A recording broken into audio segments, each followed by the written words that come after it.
अस्सलाम वालेकुम दोस्तों, मैं तो रावण मोहम्मद ज़ुबैर चैनल ले पे हो सरेक की ब्लॉग।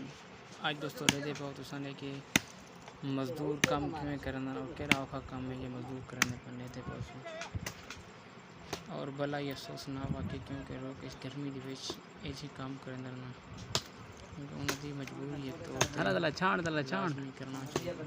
तो मजदूर की जिंदगी दरे की ये हाल है और जी गर्मी के विच काम करना पड़े बहुत साफ छाण हालात के अंदर तो सने दे पास जो है मजदूर कितना औखे है। बाकी दोस्तों इस वीडियो को लाइक तो कमेंट ज़रूर करें सो ताकि वीडियो पूरी मजदूर हाल ये वीडियो बनाने का मकसद सिर्फ ये है कि मजदूर की कोई कतर कह नहीं दुनिया में क्योंकि मजदूर की हाल है क्योंकि महंगाई के तौर पर बेहाल है। वालेकुम सलाम।